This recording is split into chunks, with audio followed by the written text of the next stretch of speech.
The tablet slipped from my trembling hands, clattering onto the kitchen counter. My son's crying echoed through the speakers, not his usual tired whimpers or hungry wails, but genuine distress. I rewound the nanny cam footage, forcing myself to watch it again. "Stop that sniveling, you ungrateful little burden." Helen's voice dripped with contempt as she loomed over Sam's playpen. "Your mother coddles you far too much. A mistake, that's what you are. Just like this whole arrangement." My name is Lydia, and until 3 minutes ago, I thought I was just being paranoid about my mother-in-law's influence over my family. Now, staring at the footage from yesterday's loving grandmother playdate, I realized I'd been blind to the monster hiding behind her perfectly coordinated outfits and passive-aggressive compliments. "What are you watching?" Peter's voice made me jump. I slammed the tablet face down, my heart hammering against my ribs. "Nothing important." The lie tasted bitter. "Just some silly videos." He reached around me for his coffee mug, his suit jacket brushing against my arm. "You look pale. Everything okay?" I forced a smile, the same one I'd practiced for family dinners and holiday photos. "Fine, just tired. Big presentation today?" "Huge. Mother's been helping me prepare all week. She's got connections with half the board members, you know." He checked his watch. "Speaking of which, I should head out. Helen's coming by later to watch Sam, right?" My stomach lurched. "Actually, I was thinking of taking him to that new daycare center." "Lydia, we've been over this. Mother's offering to help for free, and you know how much she loves spending time with him." Peter kissed my cheek, already heading for the door. "Don't look a gift horse in the mouth." The front door clicked shut before I could protest. In the nursery, Sam babbled happily, unaware of the storm brewing around him. I walked to his room, each step feeling heavier than the last. "Mama!" He reached for me through the crib bars, his smile pure sunshine. I lifted him out, breathing in his baby-sweet scent. "I'm so sorry, sweetheart. I should have known." My phone buzzed. A text from Helen. "On my way over, dear. Made some of those healthy snacks Sam loves. Peter tells me you've been feeding him too many sweets." My jaw clenched. 2 years of subtle criticism, of helpful suggestions, and undermining comments. 2 years of watching Peter defer to her judgment over mine. 2 years of doubting myself, wondering if I was just being oversensitive. I texted back, "Actually, Sam's not feeling well. I'm keeping him home today." The response came instantly. "Don't be silly. I raised 2 children. I know how to handle a sniffle. Besides, Peter mentioned your presentation. You can't possibly manage both." Another text followed. "I'm already in the car. See you in 15 minutes."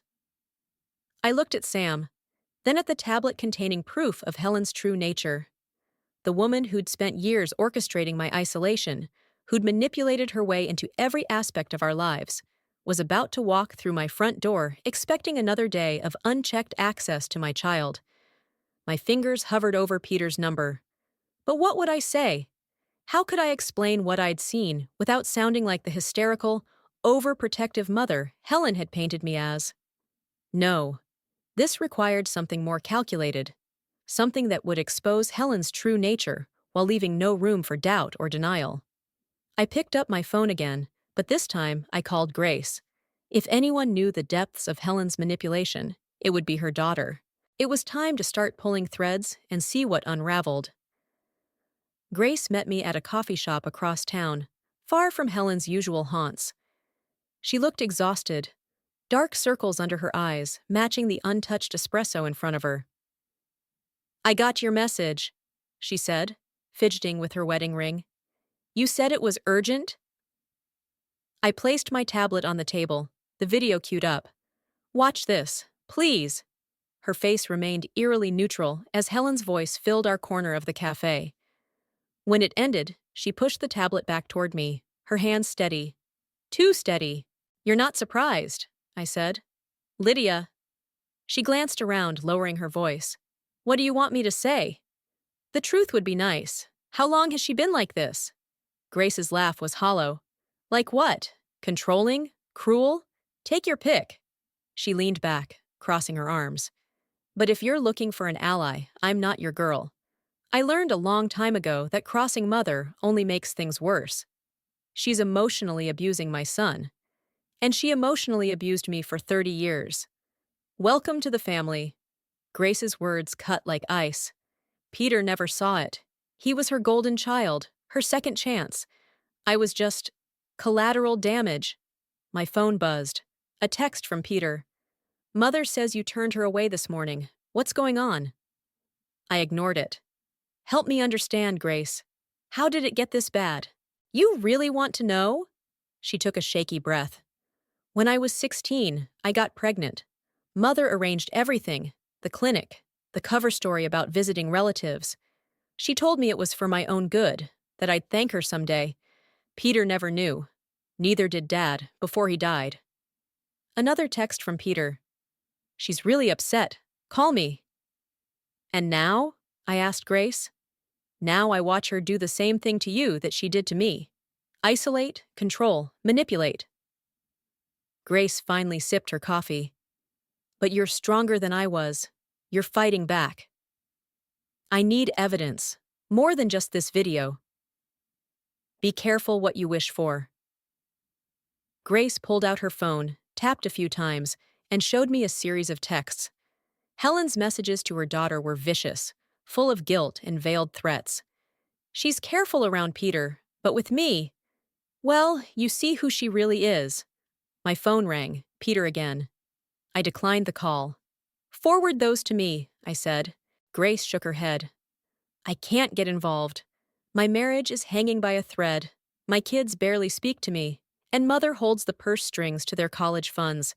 She's got us all trapped in her web. Then why meet me at all?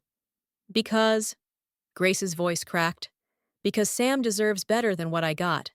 But whatever you're planning, leave me out of it. She stood, gathering her things. One more thing. Check the garden shed at Mother's house. Behind the potting supplies, there's a loose board.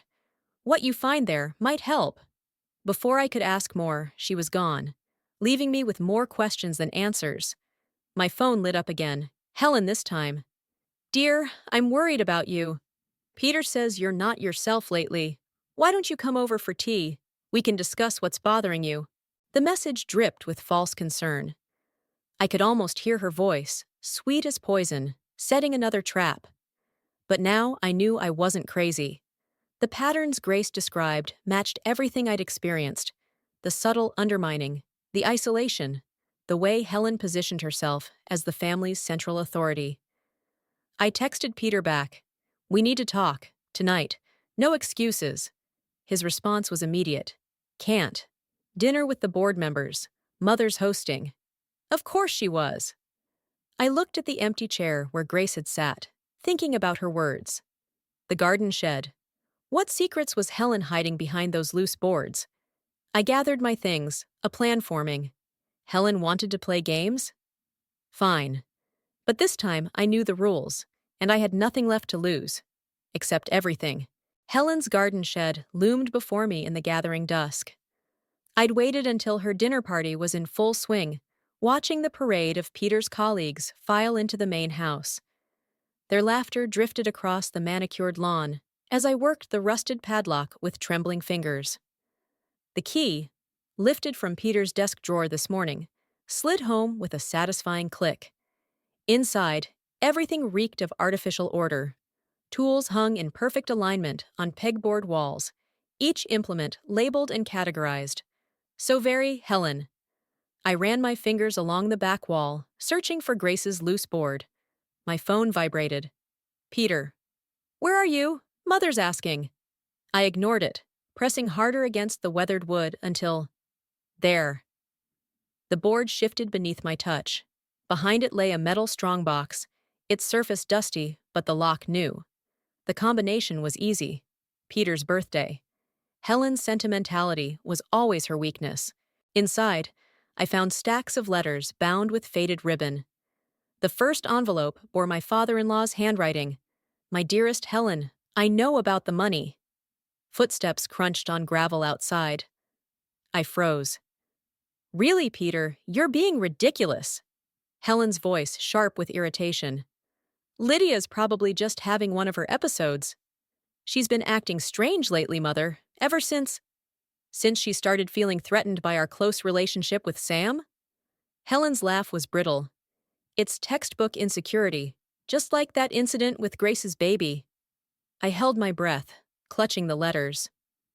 What incident? Peter asked. A long pause. Nothing, darling. Ancient history. Now, about the board meeting. Their voices faded.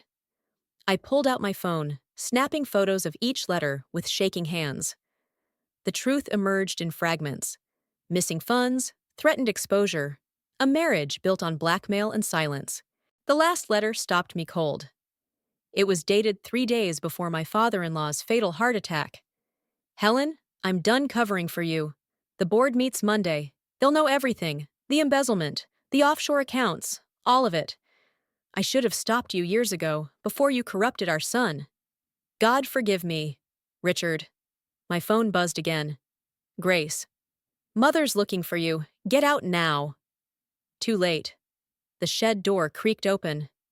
Well, Helen said softly, this is disappointing. I turned slowly, letters clutched to my chest. She filled the doorway, elegant in her dinner dress, eyes glittering with something darker than anger. Snooping through family matters? She clicked her tongue. And here I thought you had potential. Like Grace's potential, before you destroyed it? Her smile never wavered. Grace made her choices, just like Richard did, just like you're making right now. Does Peter know what really happened to his father?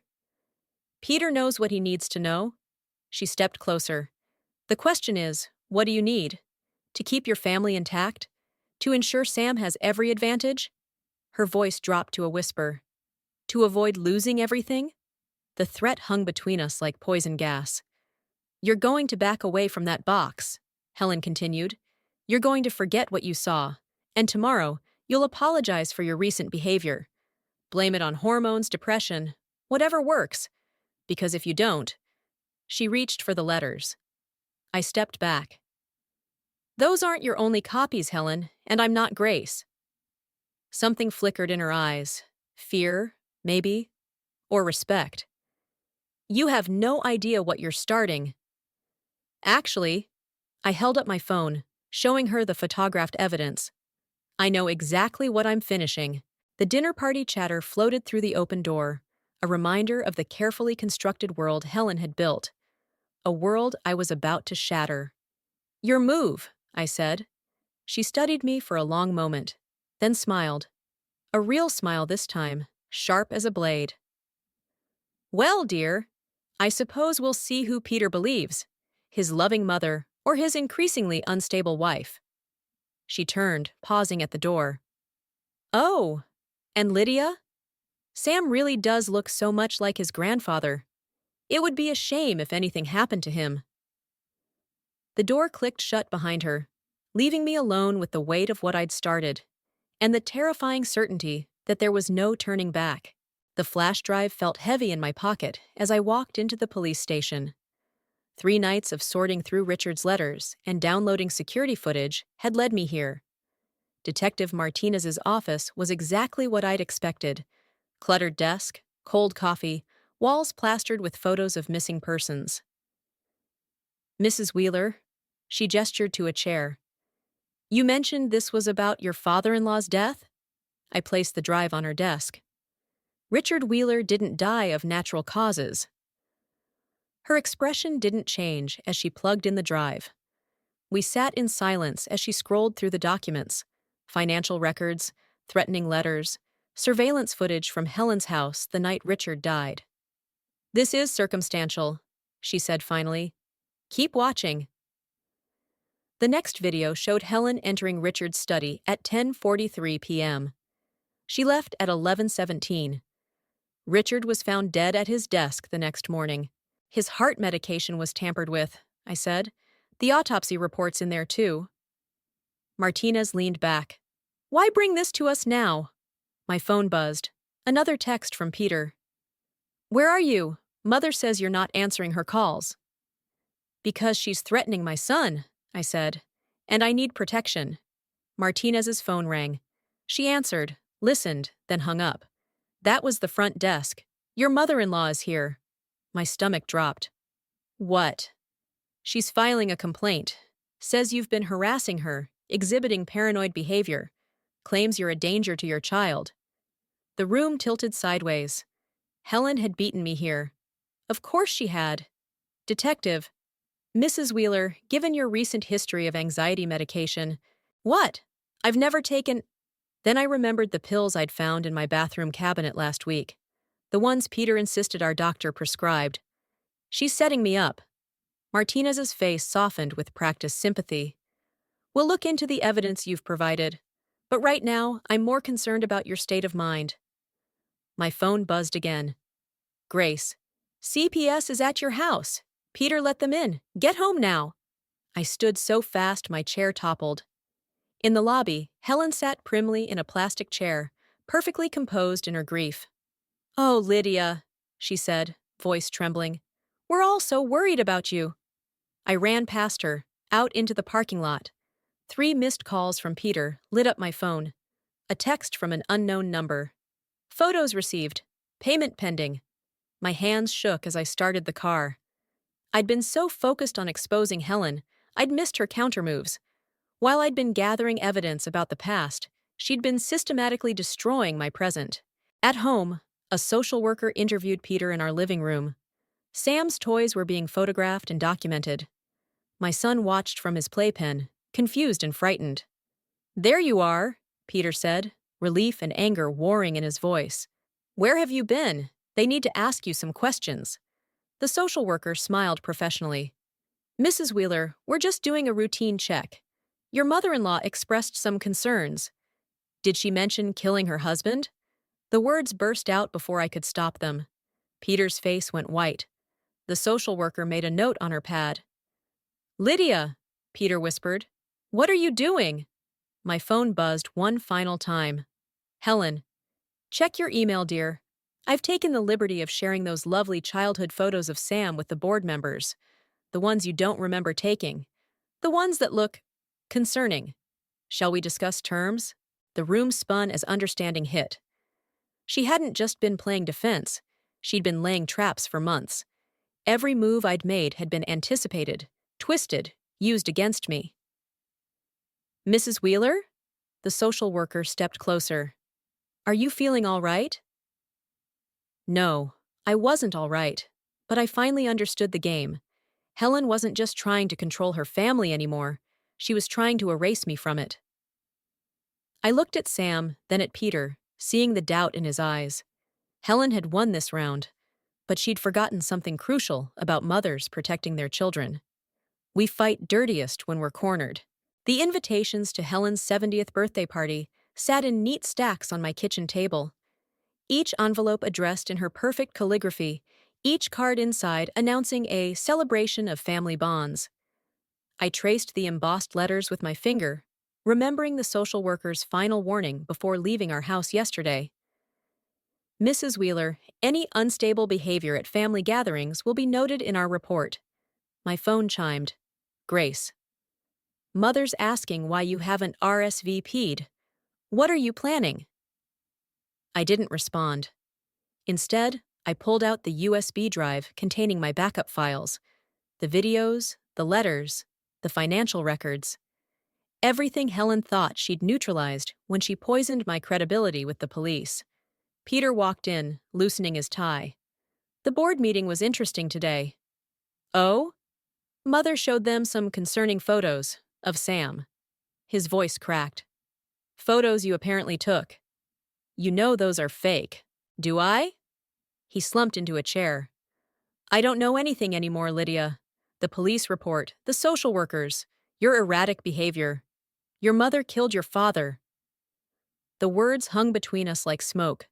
Peter's face went through a series of micro-expressions: shock, denial, anger, fear. She's hosting the party at the house, he said finally, ignoring my accusation. Everyone will be there, the board members, their families. Perfect. His head snapped up. What? Nothing, I smiled, gathering the invitations.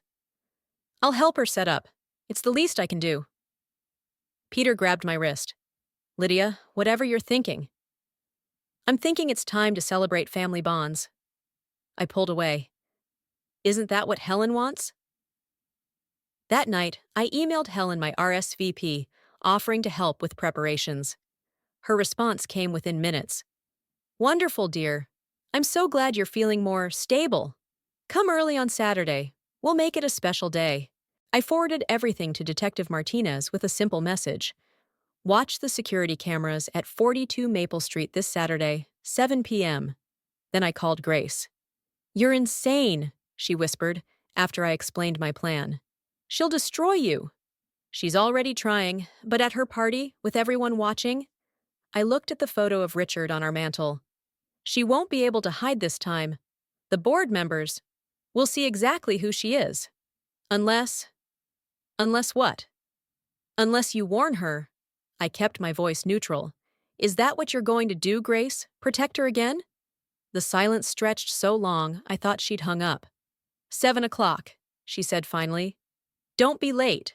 I spent the next 3 days preparing. Helen's security system was top of the line, but every camera had a blind spot. Every microphone had a range limit. And every perfectly orchestrated party had its weak points. Saturday morning, I dressed carefully. Helen's favorite shade of blue, pearls she'd given me for my wedding. Sam watched from his playpen as I applied makeup to hide the shadows under my eyes. Ready for Grandma's party? I asked him. He babbled happily, innocent of the war being waged around him. I touched his cheek, remembering Helen's threat about his resemblance to Richard. My phone buzzed. Helen, don't forget to bring those lovely photos you've been collecting.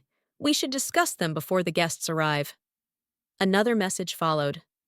And Lydia, I've taken the liberty of inviting Detective Martinez. She's so concerned about your well-being. I stared at the screen, ice spreading through my veins. Helen thought she was tightening the noose, but she'd just handed me exactly what I needed, an official witness. The last message came from Grace. Mother's in rare form today. Whatever you're planning, make it count. I picked up Sam, breathing in his baby powder scent. By tonight, either Helen's carefully constructed world would crumble, or I'd lose everything trying to expose it. Both options terrified me. Neither one would stop me. Helen's party hummed with practiced elegance. Crystal glasses clinked, board members laughed at rehearsed jokes, and Detective Martinez watched me from beside the buffet table.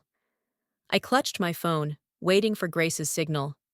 Such a lovely gathering, Helen said, materializing beside me. Though I notice you haven't touched your wine. She smiled at the other guests. The medication, I assume? Before I could respond, Peter appeared with Sam in his arms. Mother, the board wants to make a toast. Perfect timing. Helen's fingers dug into my arm. Lydia was just about to show everyone some interesting photos, weren't you, dear? The room shifted focus to us. I felt Martinez's gaze sharpen. Actually, I said, I thought we could watch a video first. Helen's grip tightened. Peter, take Sam upstairs. He should stay. I pulled free. Everyone should see how much you love your grandson. Grace appeared in the doorway, nodding once. The lights dimmed. What's happening? Peter asked. The projector flickered to life, showing Helen's garden shed. But instead of the footage I'd planned, different images filled the screen. Me, following board members, taking photos of Helen's house, screenshots of my internet searches about Richard's death. Oh, Lydia. Helen's voice dripped concern. Is this what you've been doing with your time? The room went silent. Martinez stepped forward. Mrs. Wheeler. Wait! I fumbled with my phone. That's not... Grace? But Grace wouldn't meet my eyes. On screen, more damning evidence played out. Carefully edited footage, making me look like an obsessed stalker. I tried to help her. Helen addressed the room.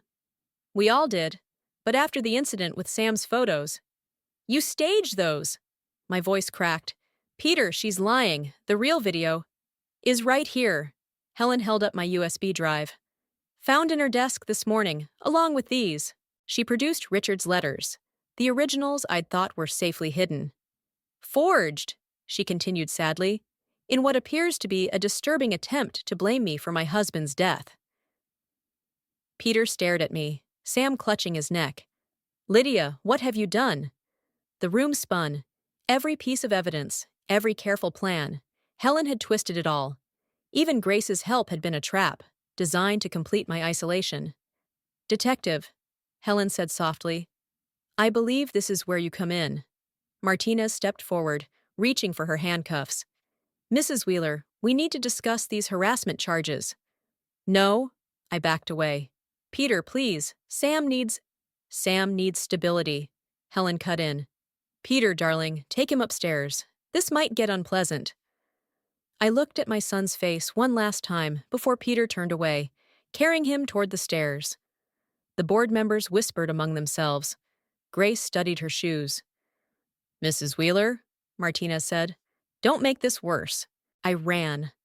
Through the kitchen, past startled servers, out into the garden where this all began.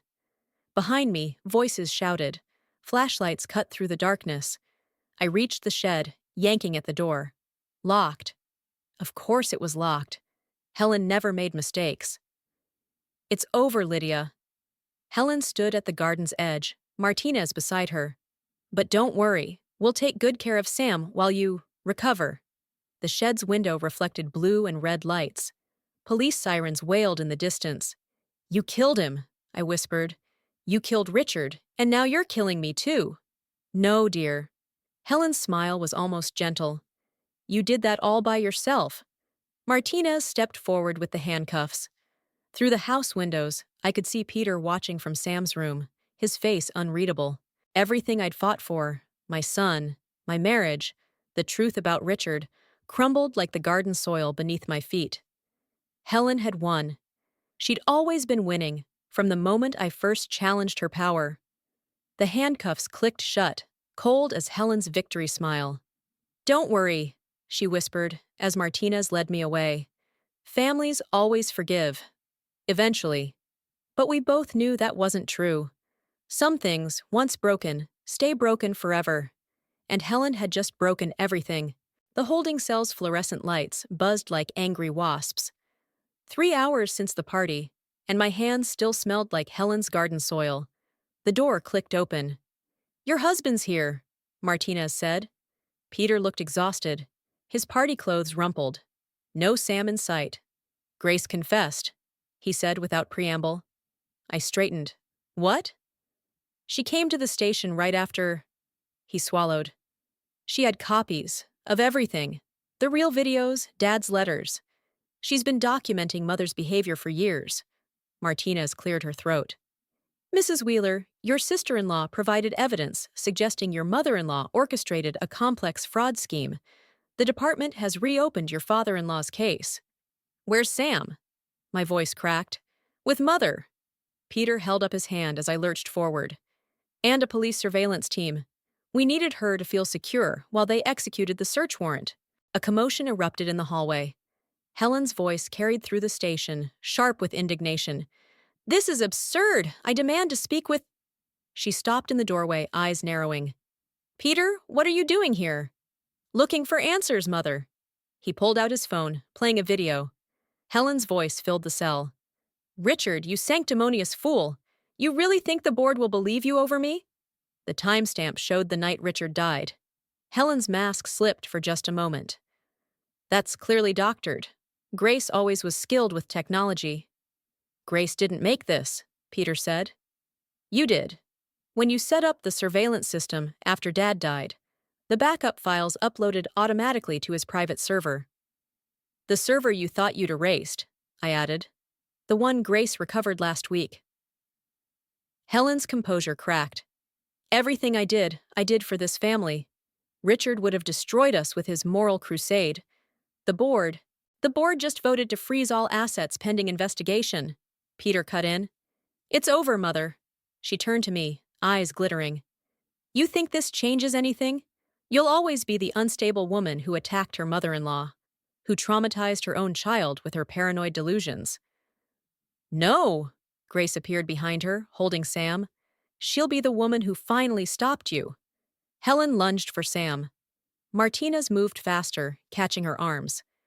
Helen Wheeler, you're under arrest for fraud, conspiracy, and suspicion of involvement in Richard Wheeler's death. You ungrateful children, Helen spat as Martinez cuffed her. After everything I sacrificed. That's the problem, Grace said, bouncing Sam gently. You never sacrificed anything. You just forced everyone else to sacrifice for you. Helen's facade finally shattered. Peter, darling, you can't let them. Goodbye, Mother. Peter's voice was tired but firm. He turned to Martinez. Detective, my wife's charges? Being dropped. Mrs. Wheeler, you're free to go. I stood on shaking legs. Sam reached for me, and the world narrowed to his small, warm weight in my arms. The board meeting, Helen called as Martinez led her away. Peter, you'll lose everything. No, Mother, he said. We're keeping what matters. In the sudden quiet, Grace touched my arm.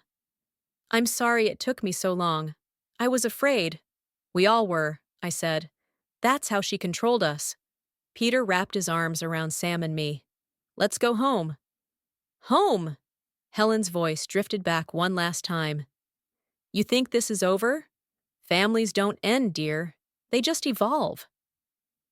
She wasn't entirely wrong. As we walked out of the station, I caught my reflection in the window, tired, disheveled, but standing. Helen had taught me something after all. Sometimes protecting your family means fighting the enemy within it. Sam patted my cheek, babbling happily, unaware of how his world had just shifted. I held him closer, knowing Helen's shadow would linger in our lives, but no longer as a threat. Some threads, once pulled, unravel everything. But sometimes that's exactly what needs to happen before you can weave something stronger. Something true. The garden shed stood empty now, its contents catalogued and carried away as evidence. I ran my fingers along the back wall, where Richard's letters had hidden for so long. The wood felt different, smoother, like a scar that had finally healed. Found something interesting? Peter asked from the doorway. Just memories. I turned to face him. The board's decision? Final. They're restructuring without the Wheeler family involvement. He managed a weak smile. Guess I'll have to find a new career. Peter? It's okay, really. He stepped inside, studying the bare walls. I kept trying to be the son she wanted, the husband you needed. Ended up being neither. Sam's laughter drifted through the open door. Outside, Grace pushed him on the old swing set, the one Helen had insisted on installing despite my protests. The realtor called, Peter said. 3 offers already. I nodded. Helen's house would sell quickly. These kinds of neighborhoods always attracted buyers who preferred not to ask too many questions about the previous owners. Grace found this. Peter pulled an envelope from his pocket. In Mother's cell, it's addressed to you. The paper felt heavy, expensive. Helen's perfect handwriting spelled out my name. I haven't read it, he said. I might not either. He touched my arm. Whatever it says, it doesn't change anything. But we both knew that wasn't true. Helen's words had always changed things, shaped things, destroyed things. Even from her prison cell, she held that power. She called again this morning, Peter said quietly. Wants to see Sam. No. I know. He sighed. I told her the same thing. Grace appeared in the doorway, Sam on her hip. They're ready for us. The detective waited in Helen's study, surrounded by boxes of financial records. Mrs. Wheeler, we found something you should see. She handed me a photograph.